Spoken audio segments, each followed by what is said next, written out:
আমাদের এখানে গাজনের জন্য ভক্তদের ঢল নেমেছে রাস্তায়। তো আমি ওর সঙ্গে বেড়াতে গিয়েছিলাম, আমি, আমার ছেলে আর আমার কর্তামশাই। তো রাস্তায় শুধু ভক্তদেরকেই দেখেছি। আজকে এই ভিডিওটা গাজনেরই কিছু ক্লিপ আমি আপনাদের সামনে তুলে ধরছি। প্রত্যেকের এই গাজন এই নীল ষষ্ঠী উপলক্ষে প্রত্যেক জায়গাতেই কিছু না কিছু ভক্ত সন্ন্যাসীদের অনুষ্ঠান হয়েই থাকে। আমাদের সেই রকম আমাদের এইখানে ভাওসিং বলে একটি জায়গা আছে, সেখানেও ভক্তদের একটি মন্দিরকে ঘিরে ভক্তদের ঢল নেমেছে। দেখুন এখানে বান ফোটানো হচ্ছে। বান ফোটানো ক্লোজ থেকে আমি দেখাতে পারবো না, কারণ প্রচুর, দেখছেন তো, প্রচুর ভিড়। আমি, আমার ছেলে আর আমার কর্তামশাই গেছিলাম, হুট করেই চলে গেছি, মন হয়েছে তাই, কোনো প্ল্যানিং ছিল না। তো দেখছি ভক্তদের এখানে বান ফোটানো হচ্ছে। অন্যবার প্ল্যানিং করে আসা হয়, কিন্তু এবার আর প্ল্যানিং করে আসা হয়নি। তো এখানে ভক্তদের পুরো লাইন, তার উপর সেইটা দেখার জন্য মানুষের ঢল নেমেছে। আমরাও তার মধ্যে সামিল হলাম। তো আমাদের এই মন্দিরটি যে শিব ঠাকুর আছেন, যে তিনি বহু বছরের পুরনো। সবাই বলে নাকি এটি হচ্ছে প্রাচীন, আমি আমার মানে হাজব্যান্ডের মুখে শুনেছি যে এটি হচ্ছে প্রাচীন শিব মন্দির। তো আমার অতটা তো জানা নেই, তো ভুল বললে সেটা আপনারা বলে দেবেন। কিন্তু আমাদের ভক্তের ঢল দেখে বুঝতেই পারছেন যে আমাদের এখানকার বাবা মহাদেব কতটা জাগ্রত।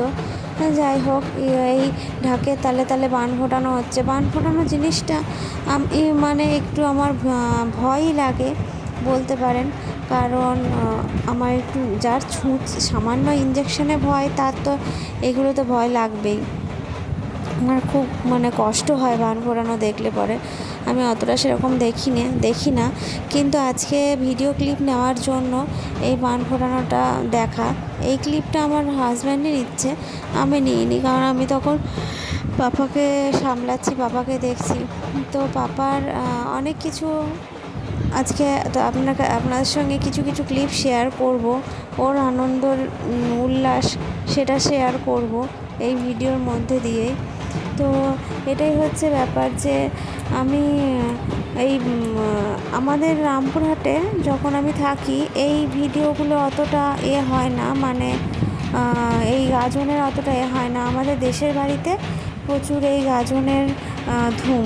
আমাদের যে দেশের বাড়িতে মন্দির আছে সেখানে গাজনের ভীষণ ধুম। এ দেখুন ক্যান্ডেলটাকে জ্বলছে, ক্যান্ডেলটাকে ফু দিয়ে নেভাতে যাচ্ছে। যাই হোক, এই যে আমাদের মহাদেব দেখছেন তো, তো এই মহাদেবের শিবলিঙ্গ আমাদের মনে পড়ে খুব ছোটোবেলায় যে আমাদের গাজনের সময় আমরা প্রতি বছর আমরা দেশের বাড়ি যেতাম, আর দেশের বাড়িতে আজকের দিনে নতুন জামা পরে শিবতলায় শিব মন্দিরে এসে সবাই জমায়েত হতো। যত গ্রামের লোক ছিল, সব গ্রামের পুরো সমস্ত লোকেদের ঢল নামতো ওই শিব মন্দিরে।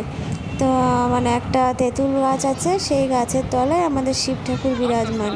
তো আমাদের শিব ঠাকুর খুব জাগ্রত, খুব মানে সবাই এই নিয়ে মানে ভীষণ, আজকের দিনে ভীষণ উল্লাস হয়, ভীষণ আনন্দ হয়। মানে যারা হয়তো বাড়ির বাইরে থাকে, সারা বছরের সময় পায় না, আজকের দিনে তারা